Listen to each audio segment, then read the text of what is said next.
Station Security Officer Vexthor had seen many strange things during his 12 cycles working at the Galactic Trade Hub. He had witnessed Glorbian merchants trying to smuggle contraband in their throat pouches, watched Zentari diplomats engage in honor duels over parking spaces, and once even stopped a hive mind from accidentally absorbing a food court. But nothing, absolutely nothing, had prepared him for the sight before him now. A human was walking through the main concourse with 17 Carthian cubs trailing behind him in a perfectly straight line. Carthian cubs were not pets. They were not domesticated animals. They were the offspring of one of the galaxy's most feared apex predators.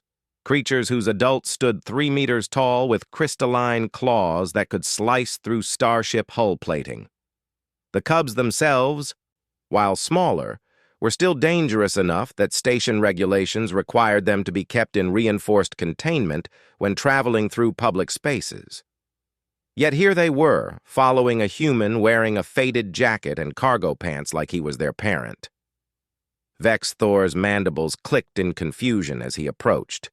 The human noticed him and smiled, which among humans indicated friendliness rather than aggression. The cubs, somehow sensing the human's lack of concern, simply sat down in their line and waited, their luminescent eyes blinking in unison. "Excuse me, citizen," Vexthor said, his translator rendering his chittering speech into galactic common. "I need to ask why there are 17 Carthian cubs following you through my station." The human looked down at the cubs as if noticing them for the first time, though that was clearly impossible. "Oh, these guys? Yeah, they've been with me since Docking Bay 7. "That was 4 sectors ago," Vexthor said slowly. "Has it been that long?" The human scratched his head. "Time flies, I guess." Vexthor tried a different approach. "Sir, are you aware that Carthian cubs require specialized containment during transit?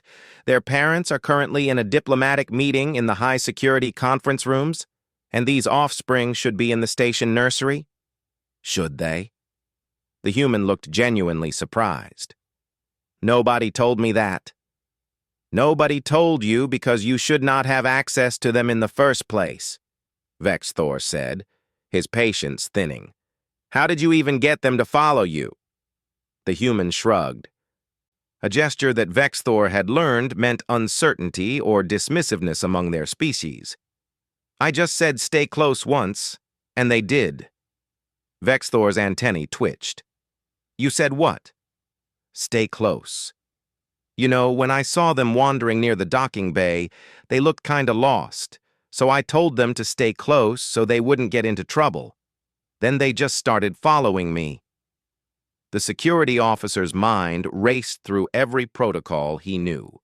Carthian cubs did not simply obey verbal commands, especially not from species they had no evolutionary connection to. They barely obeyed their own parents until they reached adolescence. The idea that a human had gained their compliance with 2 simple words defied everything he understood about xenobiology.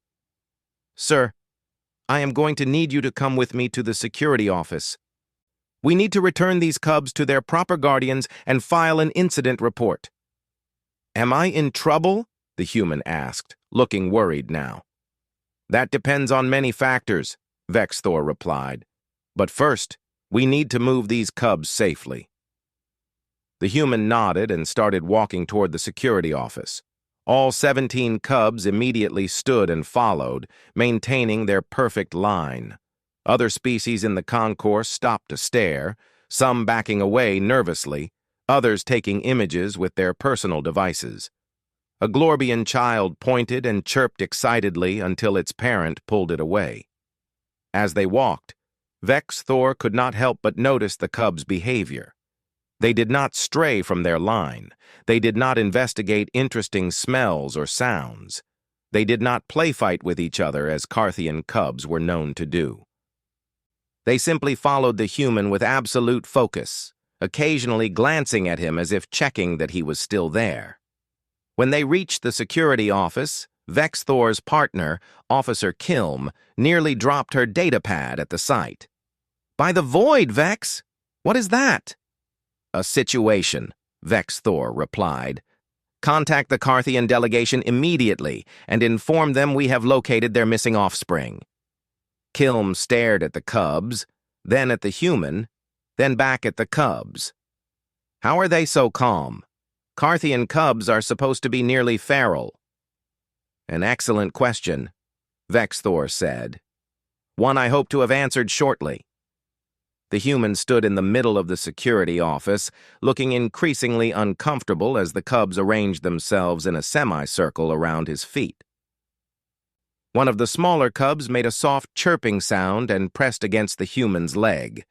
Without thinking, the human reached down and scratched behind what Vexthor supposed were its ears, though the anatomical structure was quite different from what humans would be familiar with. The cub's eyes half closed in what appeared to be contentment. Vexthor felt his world tilt slightly. Carthian cubs did not show contentment. They showed hunger, aggression, or fear. Those were the three emotional states documented in every xenobiology text.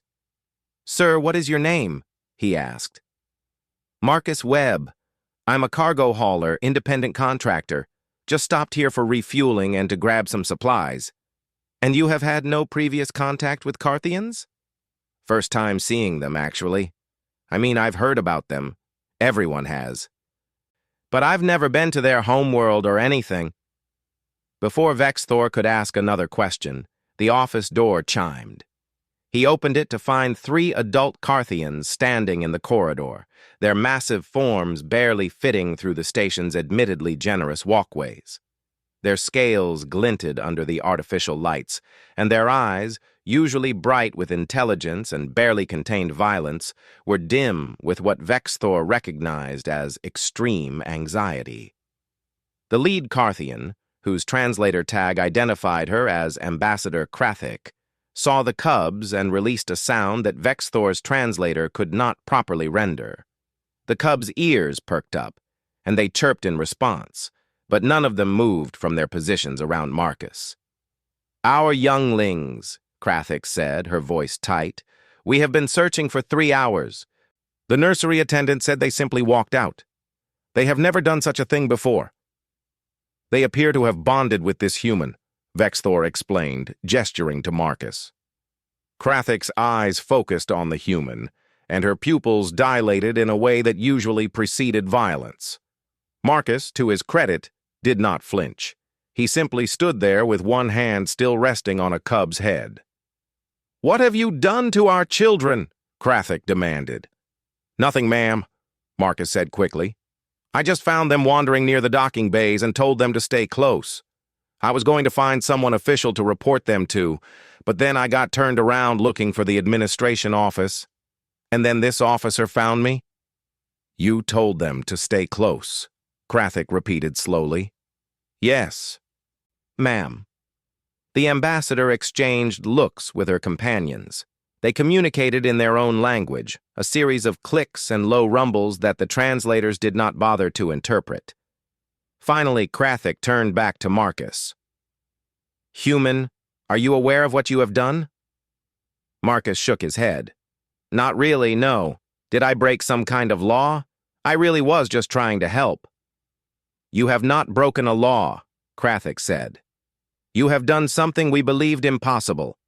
Our younglings do not bond with outsiders. They barely bond with their own parents at this age. Yet they have clearly chosen to follow your guidance." "I don't understand," Marcus said. "Neither do we," Krathic admitted. "In our culture, there is an old story. It is considered a myth, a children's tale. It speaks of beings called the shepherds, creatures who could speak to the young of any species and be heard not with ears, but with instinct. We believed humans were simply traders and warriors, not so different from dozens of other species, but perhaps we were wrong." Vexthor watched as one of the cubs climbed onto Marcus's foot, chirping softly. The human bent down and picked it up carefully, supporting its body the way one might hold an infant. The cub settled against his chest and began purring, another behavior Vexthor had never seen documented. "I think you may wish to join us for the remainder of our diplomatic mission," Krathik said to Marcus. "We have much to discuss, and it seems our younglings have made their preference clear. They will not settle without you present." "But I'm not a diplomat," Marcus protested. "I'm just a cargo hauler." "You are whatever our younglings believe you to be," Krathik said, "and right now they believe you are their guardian. To reject that would cause them distress." Marcus looked down at the 17 cubs, who all looked back at him with trusting, luminescent eyes. He sighed deeply. "I guess my cargo run can wait a few days," he said. Vexthor watched as the unusual group left his security office, the 3 adult Carthians flanking the human and the 17 cubs following in their perfect line. Kilm stood beside him, equally bewildered. "I am writing this report in the most factual terms possible," Kilm said, "and I still do not believe anyone will accept it as truth." "Make 2 copies," Vexthor replied. "One for the official records and one for the xenobiology department. I suspect they will want to study this phenomenon extensively." As the group disappeared around a corner, Vexthor reflected on the strangeness of humans. They were not the strongest species, nor the most intelligent, nor the most technologically advanced. But somehow they had a way of making the impossible seem routine. A human had looked at 17 lost, dangerous predator cubs and simply said, "Stay close." And they had listened.